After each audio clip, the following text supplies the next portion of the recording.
If you want to declutter your home, your life, your business, your finances, pretty much everything, these 11 minimalist strategies can help you to let go of so much with ease. And most importantly, they can help you keep the clutter from coming back. These are all principles that have served me so well, and I don't like rules.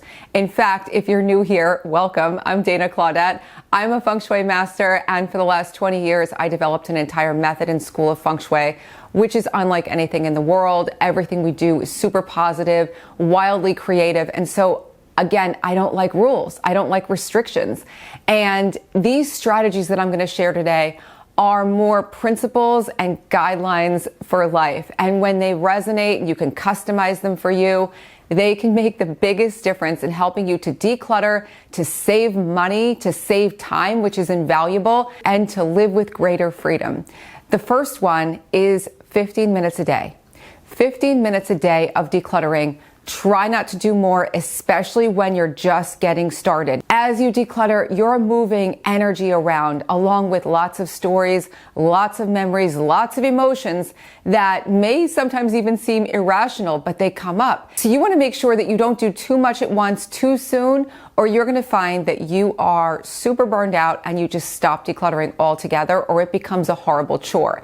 Decluttering at its best feels like freedom, and when you do about 15 minutes at a time, set a timer, do 15 minutes, walk away, come back the next day, and stay consistent doing that regularly, you're going to see such great gains in your decluttering, but also in the momentum of your life. Things are going to start moving forward because as you let things go, you open up to great new things coming in. So keep up that pace. If you want to do more, if you feel like you're really in the groove and you can take on more at once, go for it. But always remember, if you start to feel overwhelmed, go back to just 15 minutes a day and stay consistent, and you will have big breakthroughs. The next one is that experiences are much greater in the long term than things. Chances are you will remember forever a great trip, a great vacation, a great day that you spend with your friends. But you may not remember the sweater that you impulsively bought to feel better one day that you ultimately find yourself having to throw away a few seasons later. What if you prioritize more and more of these experiences? Start a hobby, join more local groups, go out more in nature, spend more time having experiences, invest in learning, invest in your skills, invest in your talents, rather than investing in a bunch of stuff that's ultimately going to hit the trash bin. The principle of one comes in and one goes out, one in and one out, is a great way to keep yourself uncluttered. This means that every time you bring something into your house, like a new vase or a new piece of clothing or anything that's new, you get rid of one. See what happens when you start living with this principle for just a short time. It can really change the way you look at bringing things into your home. Now, for all of you big shoppers, and I've certainly got my share of dopamine from shopping, especially online. Whenever I need a boost, I would just buy something on Amazon or buy something on TikTok Shop. And I started doing the 30-day wait. And this is just putting things in a cart, putting things on a wait list.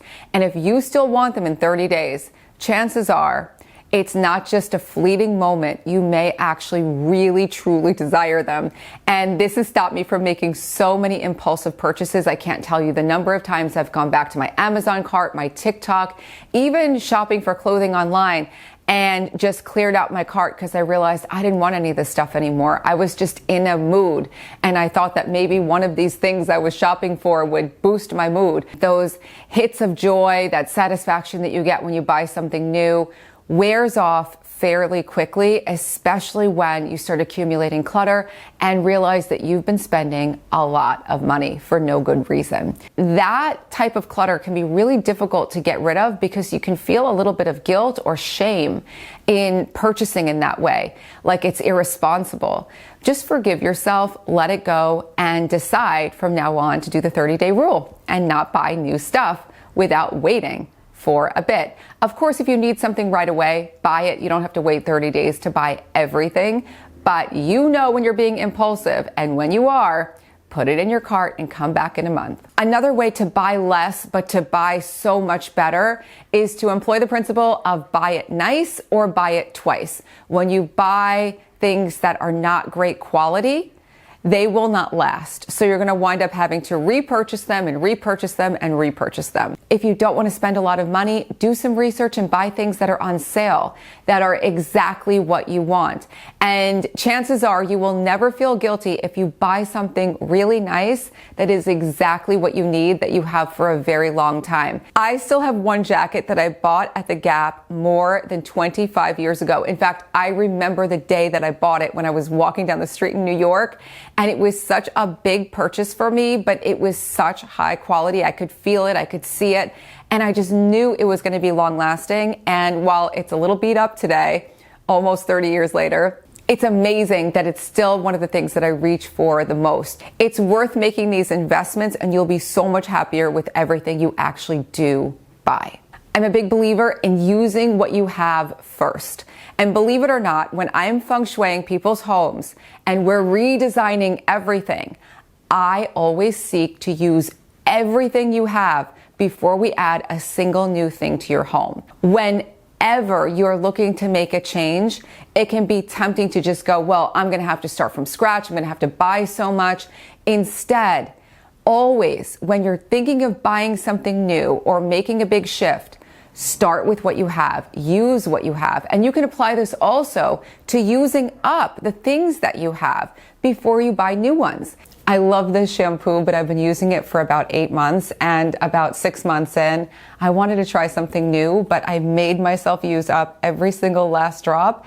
And now I'm going to finally get new shampoo. When you start doing this and seeking to use all of the things that you have before you get new things, you'll become so much more creative, more resourceful. You will find that you don't need that much often. You've got so much to work with. Now, another principle that you can apply to your home, your life, and pretty much everything is to stop settling for things you don't truly want. All the clutter that's in your home and your life is a product of settling in some way, saying yes when you meant no, buying things you didn't really want. In some way, clutter represents things that we have settled for.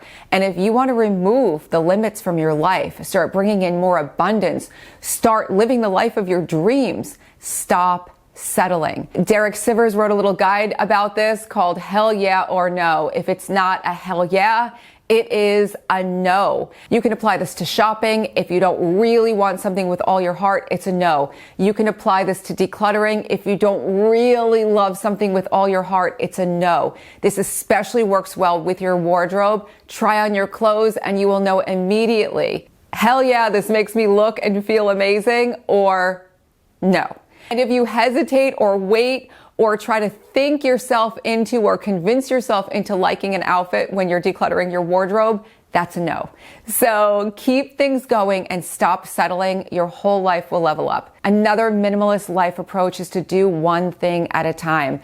I know that it's popular to think that multitasking will save you time, but multitasking often drains your genius and it can overwhelm you. When you're looking to reach a higher level of clarity and creativity, you want to be doing what you're doing with all your heart and soul. Would you hire a doctor to do a surgery on you who was distracted, or who wanted to multitask and do your surgery maybe while they're shooting social media videos?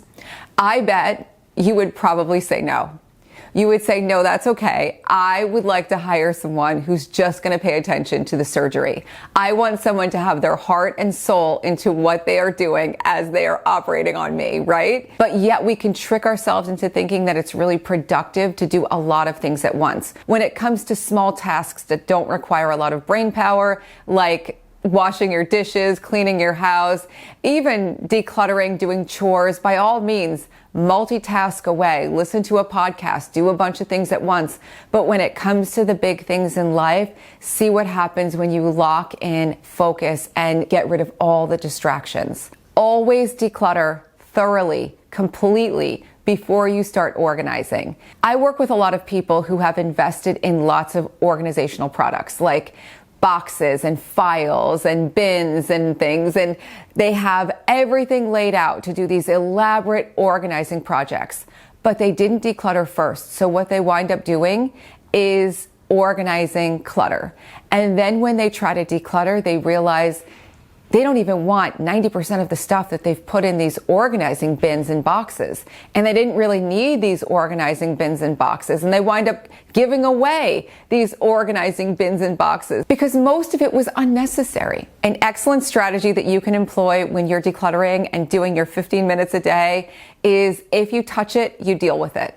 If you touch something, you do something with it. You make a decision. Am I keeping this? Am I letting it go? Am I moving it somewhere? What am I going to do with this thing? This works really well for paperwork. If you touch it, you've got to do something with it. So everything I touch, I immediately have to put either in a pile, in a file, or I'm going to put it in a pile and shred it all immediately.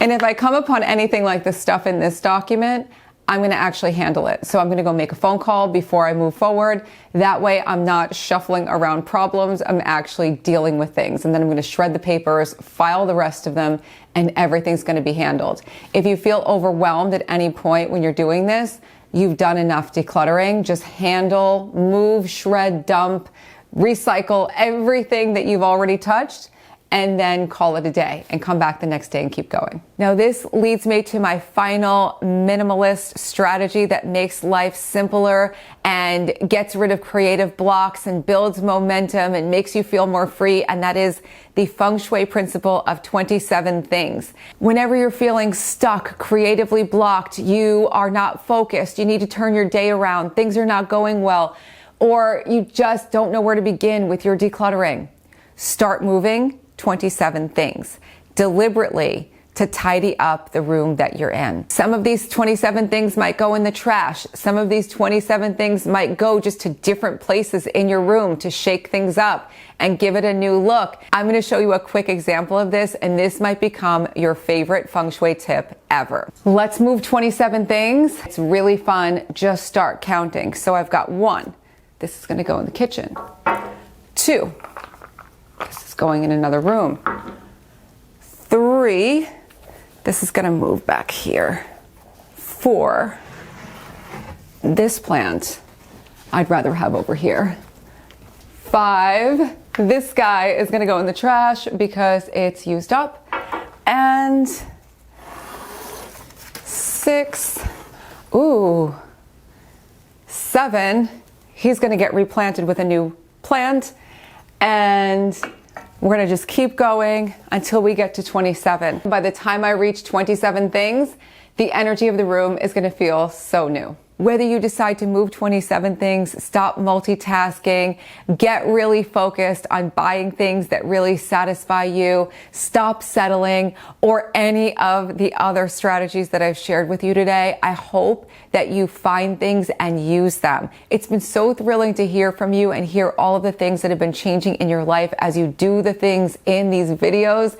And if you have questions, comments, anything you need from me, please leave them below. And if you like this video, please don't forget to actually like it, hit the like button, subscribe to the channel if you haven't subscribed. It really helps get the work out into the world. Share it with your friends. And if you want to learn to design homes that make dreams come true this year, Feng Shui School, the School of Intention Professional Feng Shui Certification Program, is now open for early registration, and there is a link pinned in the comments below to learn more and join us. And if you want to learn to declutter like a pro, Beyond Decluttering, the Professional Feng Shui Decluttering Certification is in session right now, and it is life-changing, and you will find all of the details pinned in the comment section as well. This whole entire channel is full of videos for you to explore. Have so much fun, and I'll be back soon with more. Bye.